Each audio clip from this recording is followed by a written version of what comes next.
What up, VC? I'm back. It's winter time now. It's been a few weeks since I've jumped on. Last two videos I made were my new series Spin Cycle, which then I got derailed from. I made two, and then I had to go out of town for a wedding, and then just snowballed from there, where I haven't made any videos. And I picked up a ton of stuff unexpectedly for two reasons. One, in Toronto, where I thought I would have no time to do any record shopping. Well, not so much the time. Time was one thing, but also I don't usually buy records in Toronto, or I usually go look at a shop or two for fun to get a fix, but don't usually buy anything because it's so expensive. But there happened to be a record fair on the day, one of the days I was there, the day of the wedding, my cousin's wedding. So I managed to check that out in the morning for an hour or two. So yeah, was that. And then one of the stores here, which I had already gotten some stuff at, but doesn't usually have anything, has bought a huge collection. They keep putting it out bit by bit, so I've been grabbing stuff from there. And another shop, which I hasn't really had anything in years, I go into and just was shocked at what I found. And turns out the owner was moving and selling some of his collection or something through the shop, so there was some really good stuff. Not a ton. I grabbed a few, and a lot of it was like, I found he had it priced pretty high. Sorry, I'm a little congested again. But I got two for an absolute steal, so I'll actually, that's what I got in front of me right now. So let's get started on the record. So this is more of a recent finds, just because I had so many records come in unexpectedly in a short period of time, that just figured I'd share them with you guys, because I want to start, I've been listening to them, but I want to start filing them away. So this was the first one that I saw when I walked in and saw there was some crates on the ground. I just right away had a feeling like something's different here. There hasn't been, like, there's never any new records, or not many, and it's all crap. And then I saw this, and as soon as I touched it, I knew that it was the real deal. So it's actually a second pressing. It's on the South Washington, Bergenfield, New Jersey address label, but still, it's in great shape. The cover looks like it was literally just taken out of the shrink. I mean, obviously it's the coloring, but the seams, everything brand new. And this was just, it was $14 or $15 Canadian, tax included. And I got him to give me a deal on because I was buying a few records, so I just didn't understand. Some of the records that he had priced at $30, $40, and then this for $15, I was in shock. Anyway, so Miles Davis, Blue Haze. I believe this one, the other one was a compilation. Is this one a compilation too? It's from three different sessions, from 53 and 54, with John Lewis, Charles Mingus on piano, Max Roach, Percy Heath, Art Blakey, Kenny Clark, Horace Silver, so depending on which session you're talking about here. So this is, I believe, all previously released on 10-inch, but in a LP form here. I don't think I shared what we're listening to. The first Simon Day album. I'm sure most of you know this. If you don't, check it out. Just make some space here.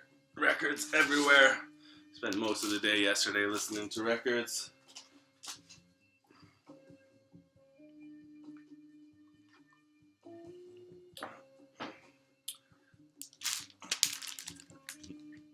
Musings of Miles, so same deal. This was the same place, and this one was, I went into the jazz section and found it in there. So I guess they were putting some in the new arrivals, and then some they were just filing straight into the jazz section.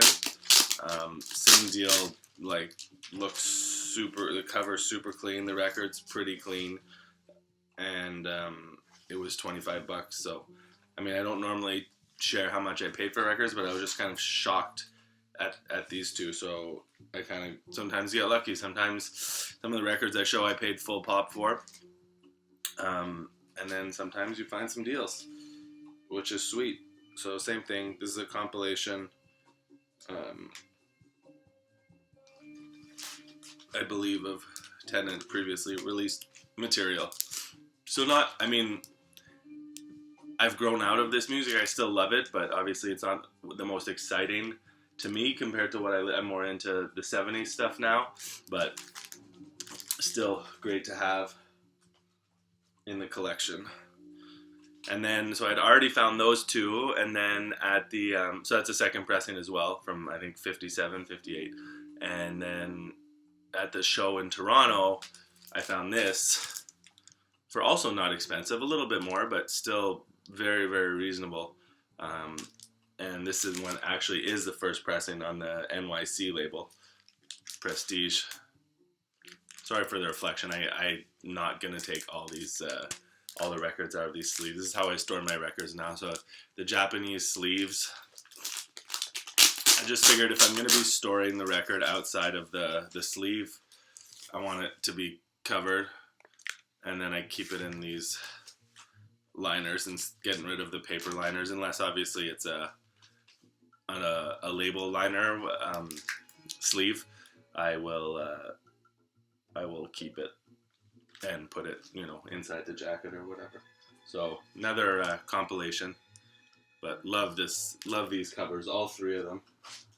The Blue Haze and the Musings of Miles and Bags Groove. So really happy to add. I have a lot of Miles's Columbia discography.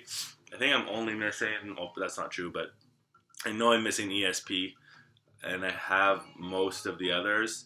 So pretty cool to have some Prestige ones. I'm still missing the, you know, the famous ones that were all cut from the same session, which will be a bit harder to come by, I believe, but who knows.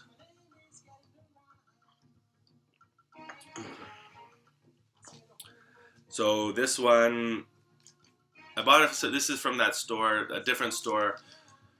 That it's a bookstore, record store. I'd been in there a couple of times over the years, and they didn't really have much. But now they've, like I said, I've bought some stuff there, and their prices are all over the map. Some are super high, kind of like this other deal, and then some are super low. And this one they had labeled as a second press, but as far as I can tell, it is a first press. So this is Along Came John Patton.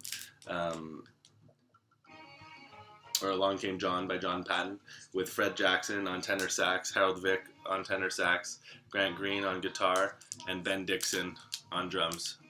Try to avoid that reflection. Beautiful cover again.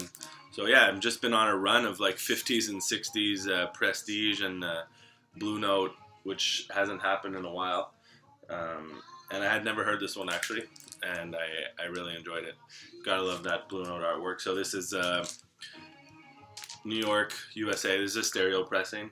New York, USA label. It has the ear, or the P, what people call the ear, from the pressing plant.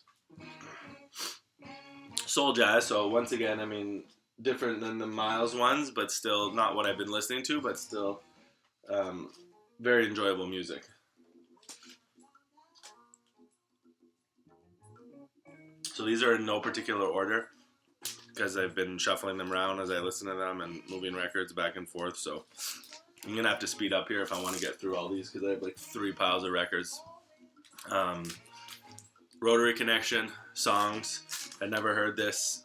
They don't come up too often here. I don't know if I've ever seen a Rotary Connection. Oh, that's not true. But anyway, you don't see them too often here. I've seen them in New York sometimes, and we're scratched to hell or overpriced, but obviously with produced by Charles Stepney, and you have a wonderful Minnie Riperton. Great kind of psychedelic soul music. This Simande record is so good. This is one I just picked up this week. Was kind of surprised to see it. I noticed that collection, you know, a lot of it was 60s stuff, and then slowly now what's been coming out has been a little bit more 70s or even more avant-garde stuff. There was a Noah Howard, but the cover was all ripped up, so I didn't grab it. Kenny Barron, Peruvian Blue. Ted Dunbar on guitar, David Williams on bass, Richard Landrum on congas and percussion, Sonny Morgan on percussion, and Albert Heath on drums. So this is a bit all over the place in terms. There's like they do Blue Monk, but then there's some more like spiritual feeling tracks. But the track for me is the title track. So if you're gonna look this up on YouTube, check out Peruvian Blue. It's a amazing title track on this record. I have Sunset to Dawn, so happy to add that one. Oh, I picked up this. I think I spun this a while ago, but I don't remember now. Cal Tjader, cheap. I have a couple other Cal Tjader records from this kind of era. This one's from '73, and I really enjoy them. This one's live, so it grooves. I don't know any of the other musicians, but you got some congas in there, which is always a good sign. So I don't think I need any more, unless you guys. Well, I don't have any of his '60s stuff. I know some people like, but I really like the Cal Tjader '70s stuff that I have. They're cheap and they're groovy.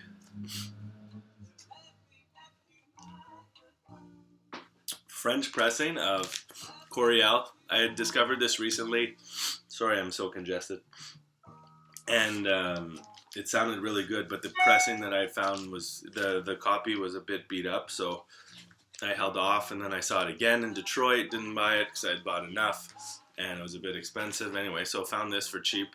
Larry Coriel. Really good record, actually. I have another Larry Coriel record that's okay, but nowhere near the level of this one. And you have Bernard Purdie on drums here, which is what makes it for me. And this is from, is it late 60s or early 69? Yeah. So, really cool back cover too. Not usually huge on guitar records, but this one's funky and grooves.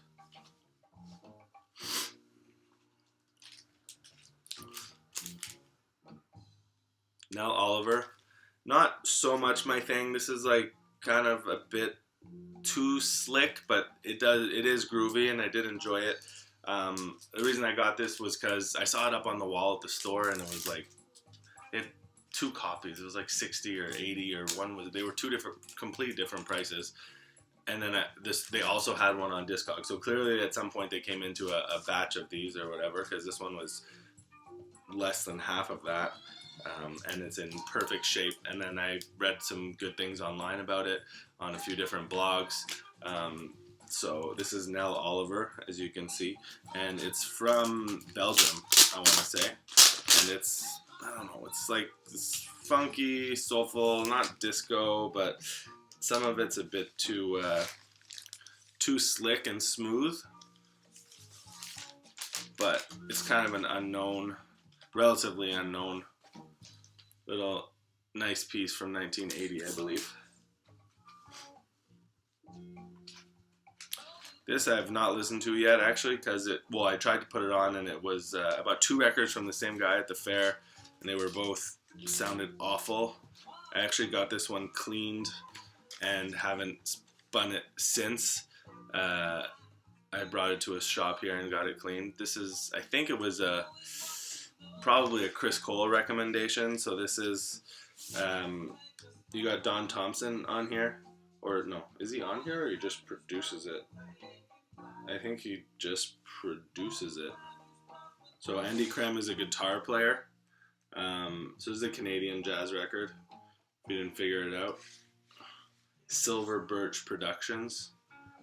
That's what the label looks like.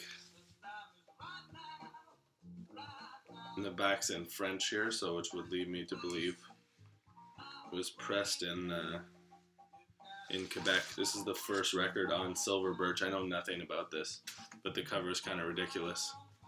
kind of Russian looking. A cheapie but a goodie.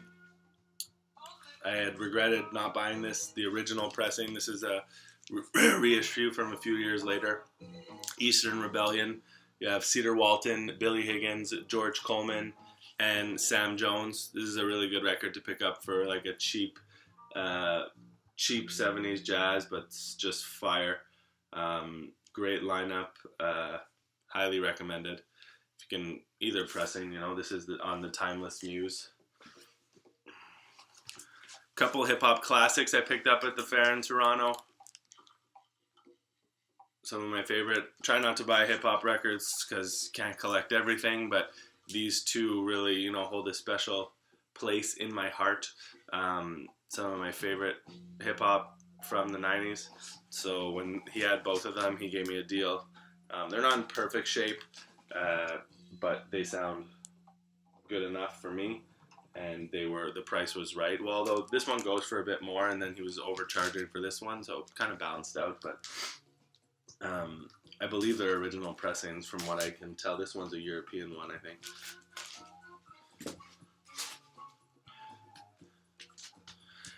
This one was a bit of a gamble. The Healer Sankofa, so it was sealed. There's nothing online. It's pretty good, but it's not as good as I would have hoped. And the guy had a post-it that said like Afro spiritual jazz or something, and the back cover led me to believe that it could be good. It's less spiritual jazz, more African sounding, maybe a bit of high life, but it's still an enjoyable record. I think I need to listen to it again with kind of, now that I don't have the expectation of what I kind of maybe thought it could be. And you do have Nathan Davis on here on tenor and soprano sax and flute. So this is here it says it's pressed in Toronto, Ontario, but it's, I remember reading this, I think it's from Ohio. Or is that where Nathan Davis is, yeah, so Nathan Davis. Oh no, so the leader of Sankofa is the chairman of the Department of Music at Central State University in Ohio. And then Nathan Davis is the professor of music at the University of Pittsburgh. So I guess it's two professors at two different universities hooking up to make this record. But the leader of Sankofa is native of Ghana. So yeah. So there's the title track, The Healer. So there's a few tracks that they call traditional. It's from 88, so I don't think anyone knows anything about this. Probably spin this again as soon as I'm done making this video. Kind of forgot about it.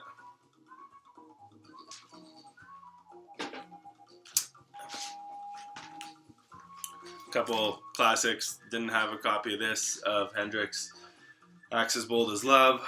Obviously, love this music. This is a super clean 70s pressing. Not gonna chase after an original, it's just, I wanted to have the music on vinyl.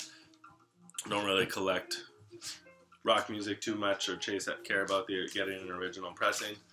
And James Brown, Slaughter's big ripoff, which has that song People Get Up and Drive Your Funky Soul, which I had on CD on, I think it's the Motherlode compilation, which I always blew my mind every time I heard it. So happy to find this for cheap. Another cheap one that is, I'll probably see if I can get it to sound a bit better because it's pretty scratchy, but Gary Burton Quartet, Country Roads and Other Places. I was just intrigued by this one. Not something I would normally buy. 67, I want to say. So they're doing country music, but it's very open record, a lot of space. I enjoyed it, actually. It's and it has Roy Haynes on drums, Steve Swallow on bass, and then Jerry Hahn on guitar, and of course Gary Burton on vibes and piano. It's on a RCA label, Deep Groove RCA. So many records to show. I'm already at 20 minutes. Sorry, guys. More of the psychedelic soul jazz guitar of Joe Jones. I don't know if there was another one of these that was just the psychedelic soul jazz guitar of Joe Jones. I would imagine. This one's My Fire. Obviously, they do Light My Fire. Harold Maubourne on piano and electric piano. Peck Morrison on bass, Bill English on drums, Richard Landrum on conga. This one is, as you imagine, a soul jazz kind of affair, and not everyone's thing, but it definitely grooves, and the cover's freaking awesome. And this is on Prestige, on the Trident, Blue Trident label. Picked this up yesterday. Soul Sister, Irma Franklin, so Aretha Franklin's sister. This one's on Brunswick Records, and it's really good. I wasn't sure.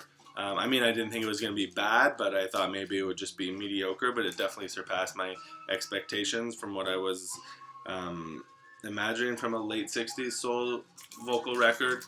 So, yeah. Okay, what else? Got too much. This is one where it was a bit more than he had it priced really high, and then I told him it wasn't an original, it was a second pressing, very deceiving. Sometimes this thing acts up when it ends, but it looks like it worked perfectly. Andrew Hill, Judgment. So with Bobby Hutcherson, Richard Davis, Elvin Jones, just beautiful, beautiful record. Amazing cover. The cover's in beautiful shape.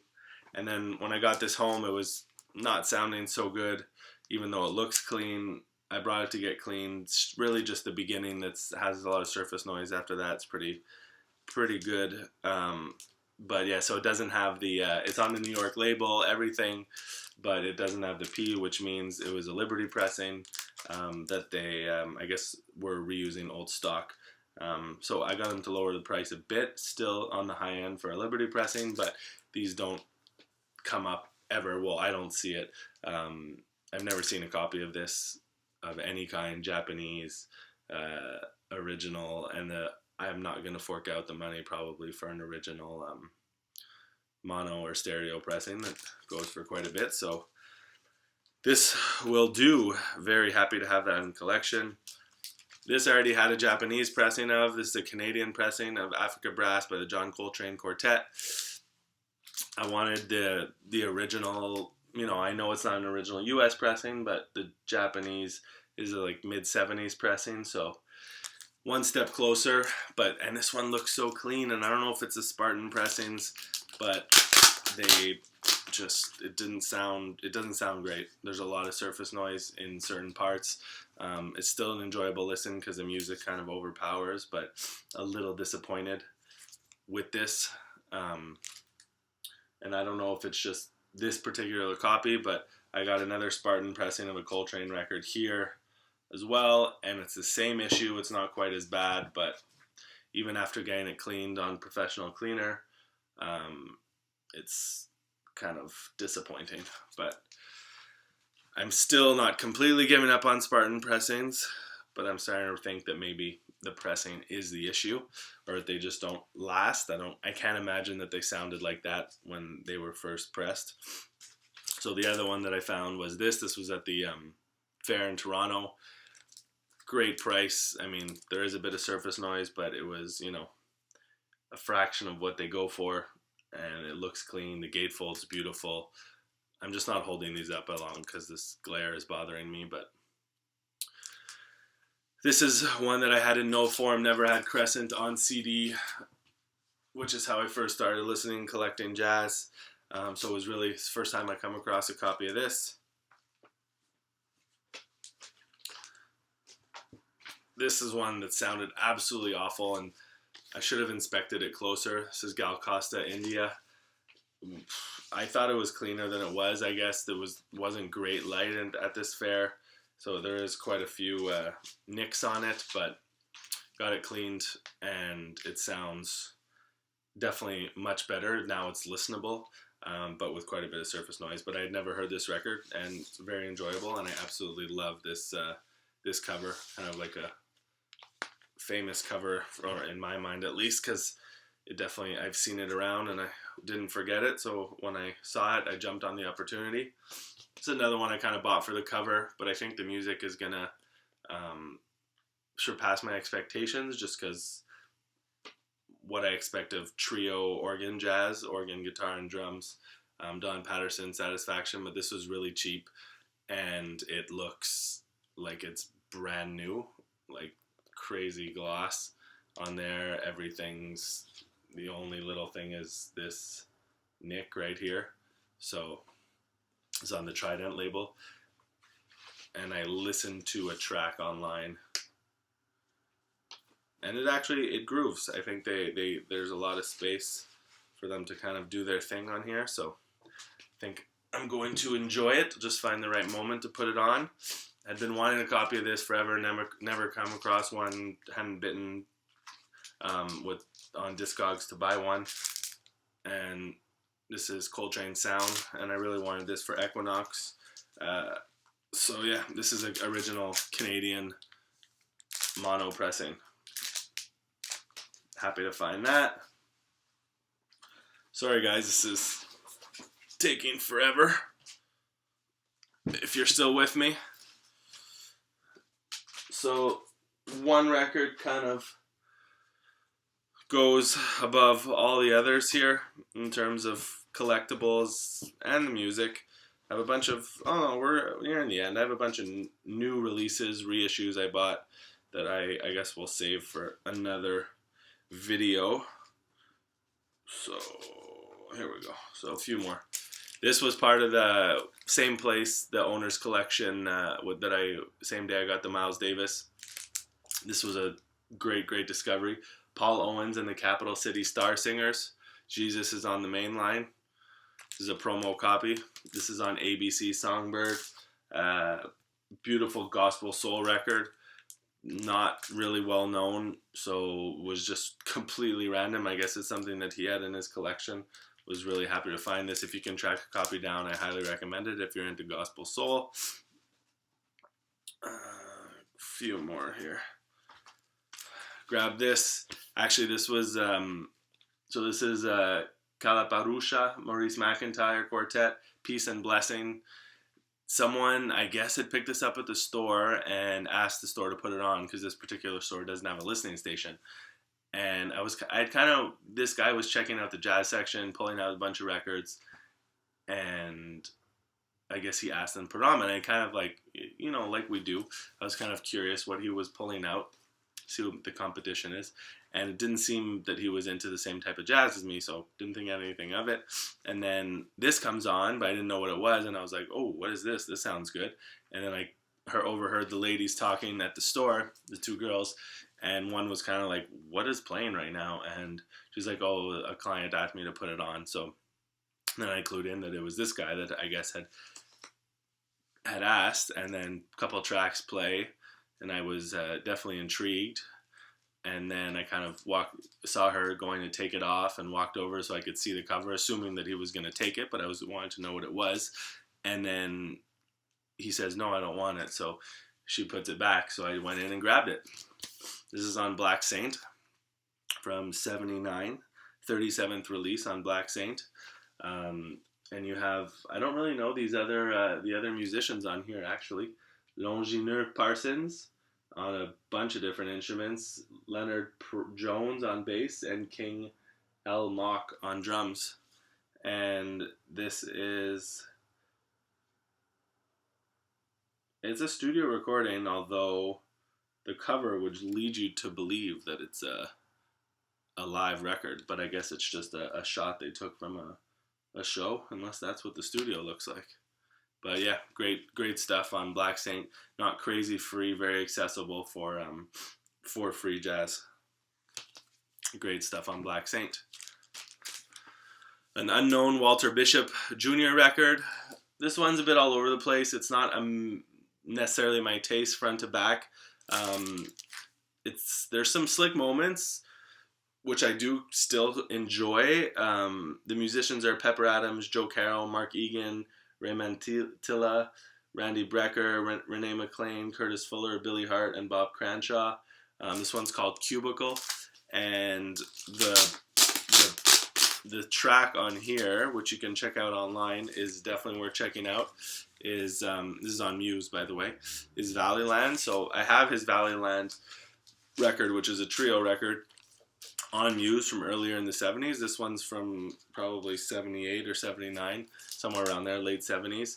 And Valleyland on here is not a trio track. There's some vocals on it, but it's an amazing song. So do yourself a favor and go check that out. And if you've made it this far,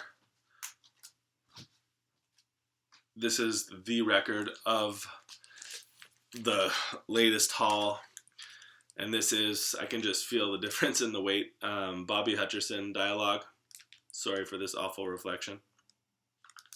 Original mono pressing of Bobby Hutcherson, Dialogue. So love this record, have it on CD. Didn't think I would ever see an original, so it was priced accordingly, fair, but it's super clean. I mean, I'm gonna get it cleaned up because there is a bit of surface noise, but the record looks super clean. Just a little hairline, one hairline scratch, but the cover's in beautiful shape, and it's just beautiful music. Kind of similar lineup to the Andrew Hill Judgment record, but you have Freddie Hubbard and Sam Rivers on here. So you have Andrew Hill and Richard Davis and Bobby Hutcherson are all on that Judgment record. And then you have Joe Chambers on drums here instead of, I believe, Elvin Jones on the other one. So this is an original New York pressing with all the bells and whistles. That's it, guys.